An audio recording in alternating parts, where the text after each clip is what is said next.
Hi, Monica. Hi, how are you? I'm good. How are you? Good. Nice to see you again. Good to see you as well. So, how have you been since we last met? Uh, Great.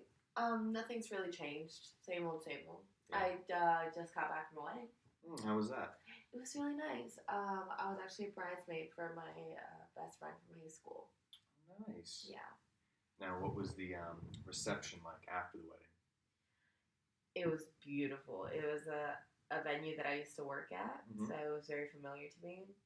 The food was amazing, and it was really nice catching up with a lot of people from high school. Okay. Well, good. I'm glad. And how was the? Was there an open bar? Yes, there was. Okay. And how did we do? Did we stick to plan or no? Um, no, to be honest with you. It got a little out of hand. Mm-hmm. I did have a lot of drinks, and there were drinks coming to the table. So I was drinking and being with my friends and my boyfriend. I did tend to drink whenever they drank. Okay. Yeah. Okay. I know that we spoke about that before. Hmm. So, how do you feel about the amount that you drank? How do you feel that you did? A little guilty. Kind of felt like a speed bump on the way to recovery. I thought I could control it, but I was super stressed being a bridesmaid, and the entire bridal party was winding down, so we wanted to get some drinks in. Okay. So that was a big impact. These special events. hmm When I hear you say that you feel guilt, can we explore that a little bit? What does guilt feel like to you? It feels like I'm not doing what I'm supposed to do. That I should be able to sober up and stay sober without being. Because, there's people out there that are like, no, I'm not that big of a drinker. Or would you like a drink? And they're like, no, I think I've had enough. And I just get confused as to why I can't be like them. Well, and let's not compare ourselves to others. You're one person. You are you. You're Monica. Okay. So we can't be comparing Monica to Joe or to Jane. We're let's focus on just you. Okay. Um, so okay, you said that you feel guilt. What else? How do you feel about your drinking? How do you feel about the friends that were there and your boyfriend? They were my best friends, Mm-hmm. so I felt like it was really fun. I wasn't thinking much into it. I mean, in the beginning, I was like, should I drink? Because I know once I have that first drink, it might not stop. I should have probably listened to myself a little bit more. No one knows you better than you do. Yeah. Yeah. Well, and you know, this is something that happens. We know that for individuals that use alcohol or drugs, that there are rates of recidivism. We fall off the wagon sometimes. Hmm. Okay, so don't feel too badly. Don't beat yourself up over it. This is normal. Okay. Um, so do you feel? How do you feel when you're with these friends when they're drinking? Are you obligated to drink too, or Not obligated, but it's pretty much a lot of the goal of when we hang out is to get drunk.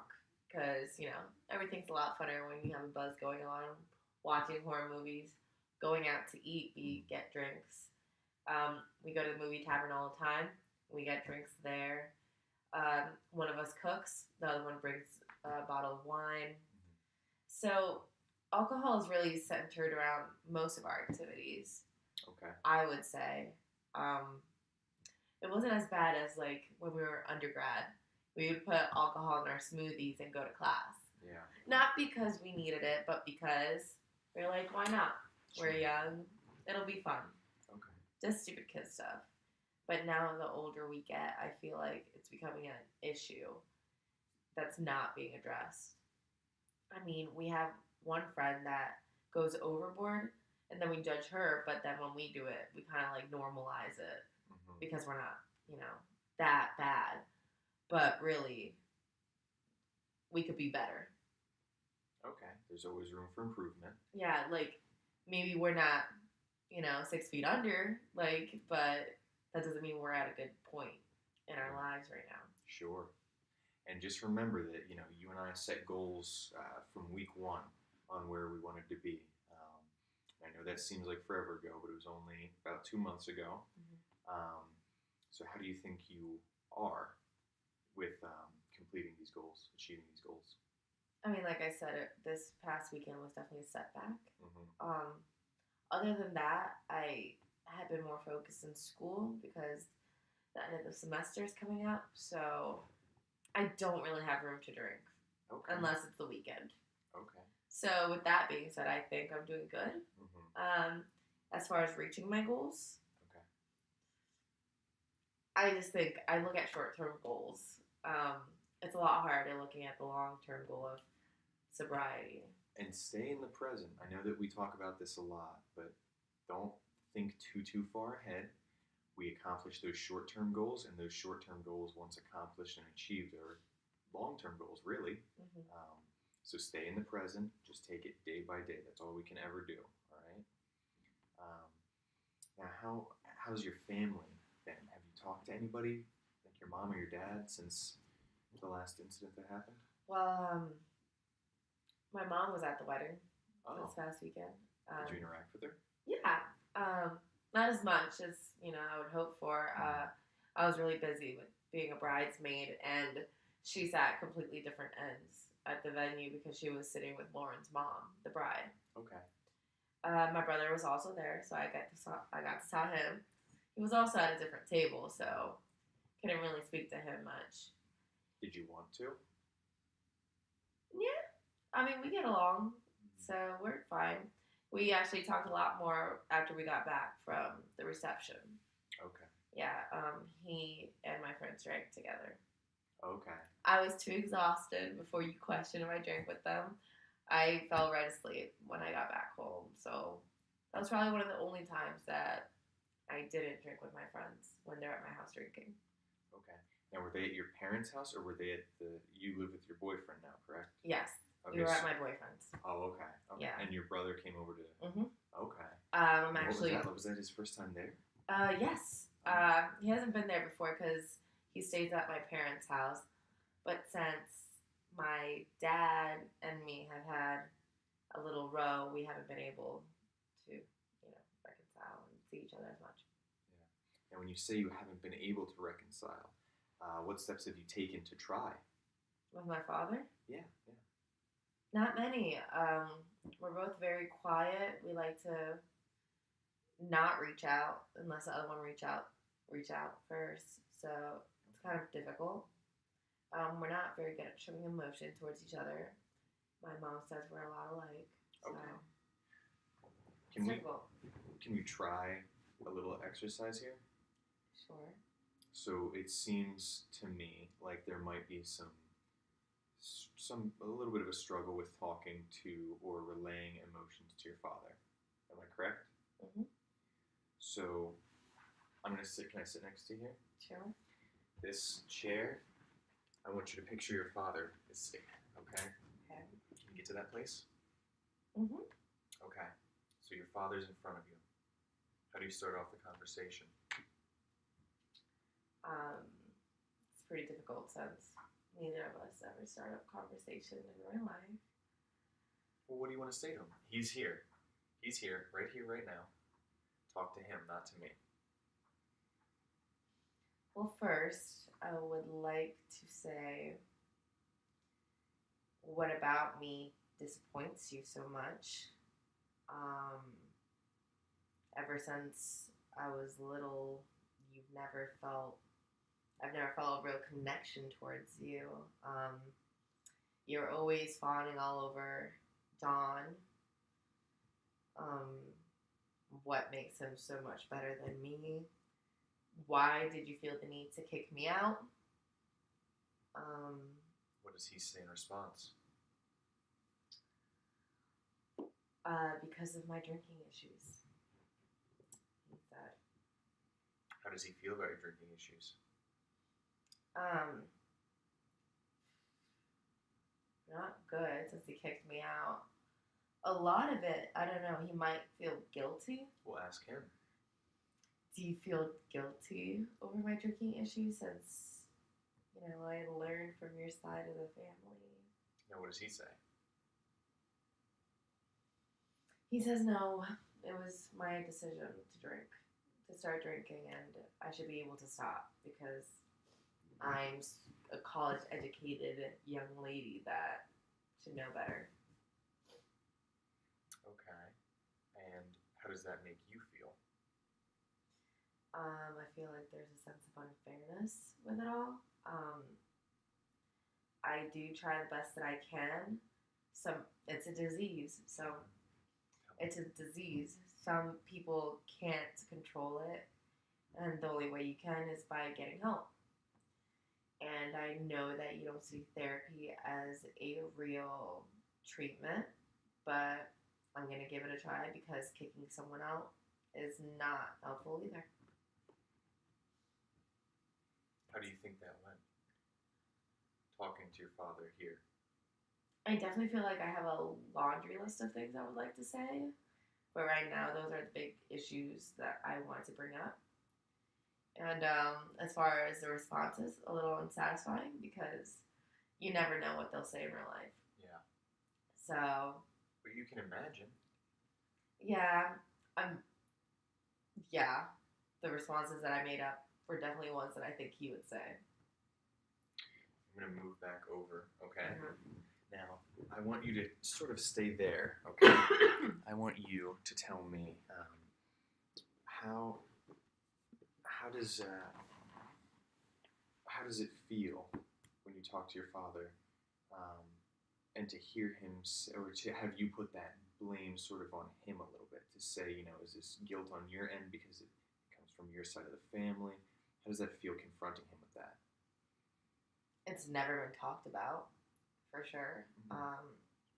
His side of the family likes to drink a lot, not just on special events. Mm-hmm.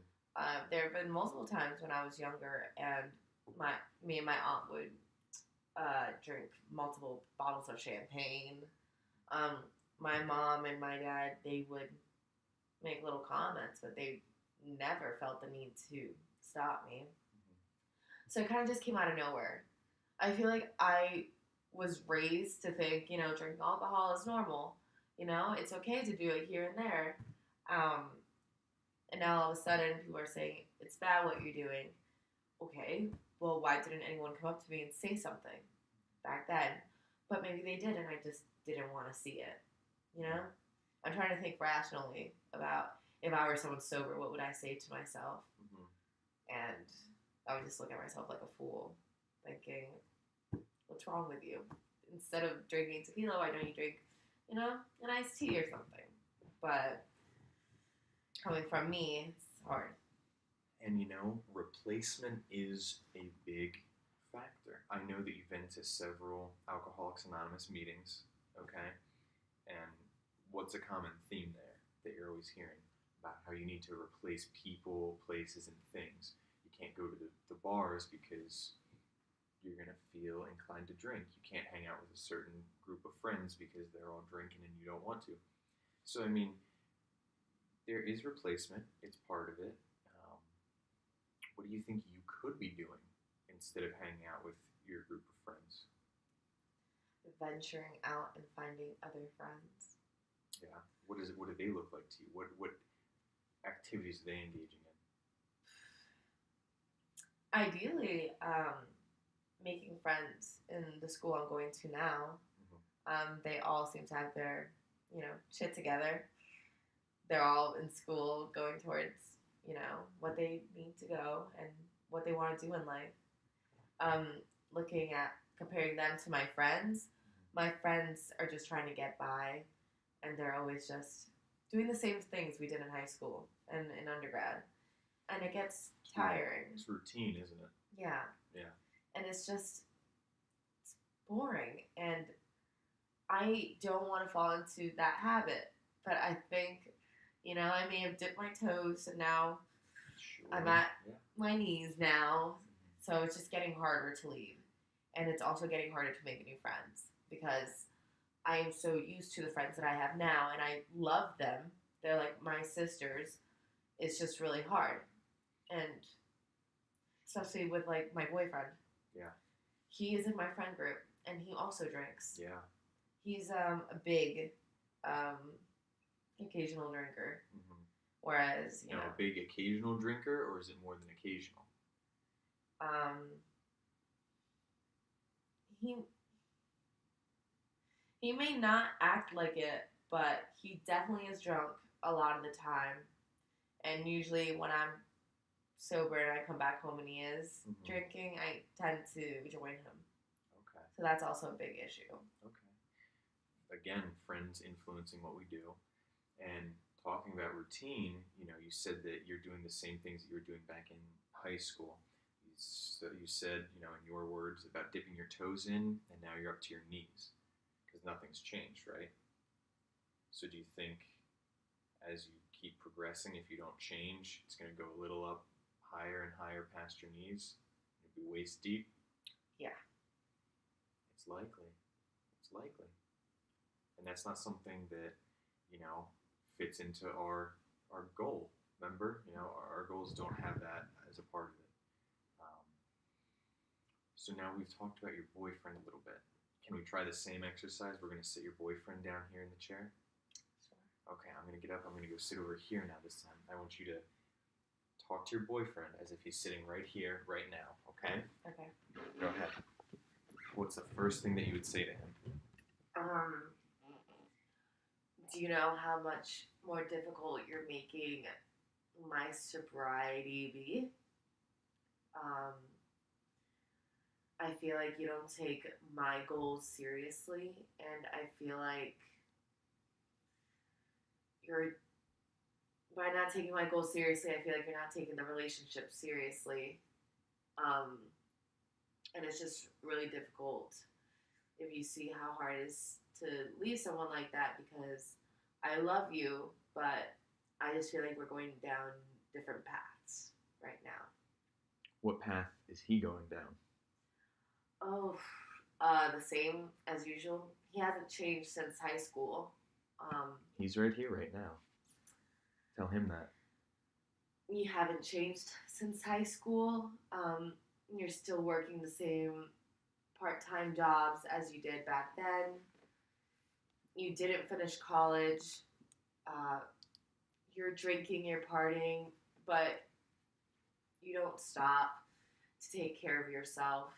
It's always what you want and what your friends want, never what we could be.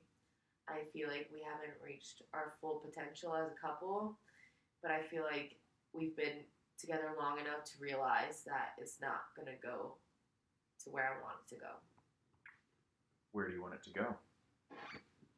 Well, I want us to get our shit together, and I want us to stop drinking, and I want us to be sober, and I want us to focus on real goals like having a career, even for you finishing your undergraduate degree and getting a real full-time job.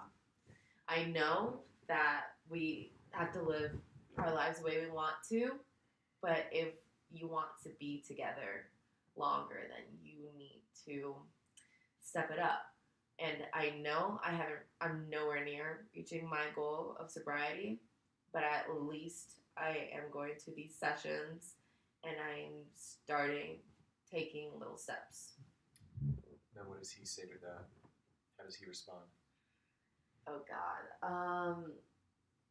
You confronted him with what he's doing or what he's not doing, and you're telling him that this hasn't matched up with what your goals are. So how does he take that? How does he feel about it?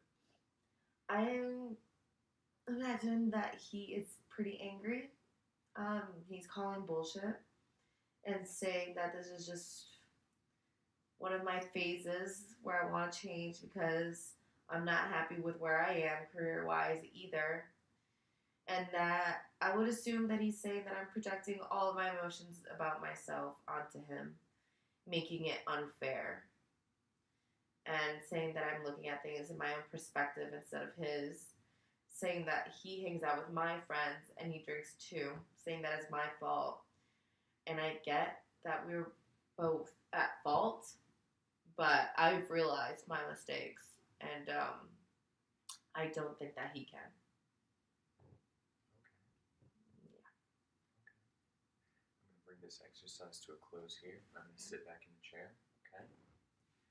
So it seems like you've been venting a lot, and it seems like there's some common themes. There's these males in your life, your father and your boyfriend, who you seem to have some trouble confronting. Am I correct? Mm-hmm. Why do you think that that is? I always felt the need to prove myself to the males in my life, probably because they're the ones that are they're hard asses. Um, my boyfriend and my dad are a lot alike. Mm-hmm. Maybe that's why I'm with him. You know, we end up with our parents later on. So that's probably it, honestly. He just reminds me so much of my dad that I just get angry, you know, because I'm not in a good way with my dad. And now he's pissing me off more than usual, and it's just not working out. And I'm angry because it's my fault. I chose to be with him, and I choose to hang out with my friends when I can honestly just say no and find new friends and a new boyfriend. And remember, it's not always that easy. You know, it's easier said than done. We can say that it's a choice, but the reality is like you said earlier. You know, addiction is a disease, and recovery is an ongoing process. And potentially, we even have these relationships that we are addicted to, so to speak. You know, you keep falling back into these relationships. Why? Because you're keeping this relationship with alcohol alive. Your friends and your boyfriend, they're tools. They're access to alcohol, right? And anytime that you feel the impulse, they're always there. They're always down to go drink, right? Yeah. So now I do also want to say that um, I feel that a goal that I should start implementing for you is self-empowerment. Because you had said a few words, and I'm forgetting the exact phrasing that you used right now, but it was basically that you are trying to show something, that you have something, show that you've got what it takes to be, whatever, with your father and with your boyfriend. Um, don't satisfy their needs or their idea of what you should be. Work on satisfying your own idea of what you should be.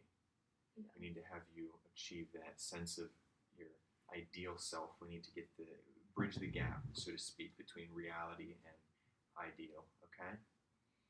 So we're going to be working on that throughout the duration of next session. All right? Okay. We have a few minutes left. So is there anything else that you'd like to discuss before we close today?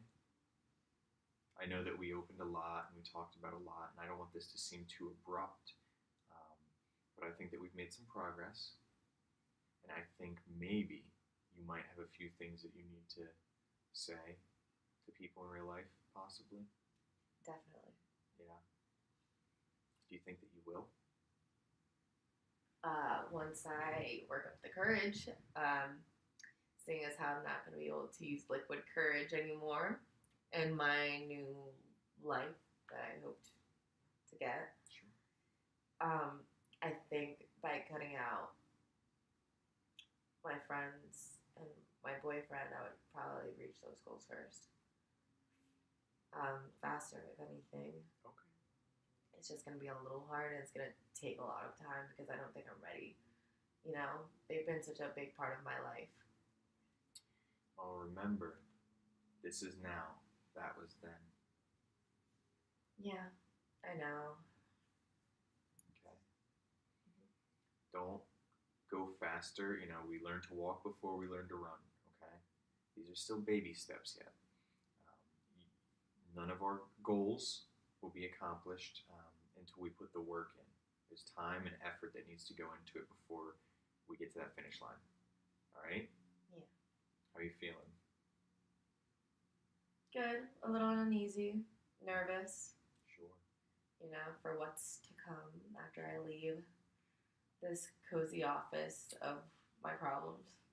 And remember, take it day by day, one day at a time.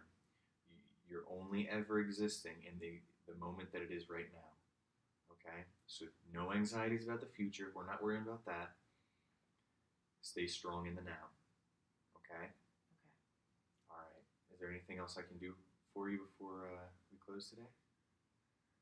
No, I think that's it until next week.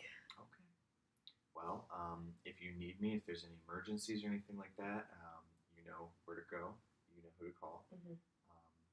But if there's nothing else, then I will see you next week, okay? Thank you. So Yeah. nice seeing you. It was good seeing you. Take care. Bye. Can you password? Password?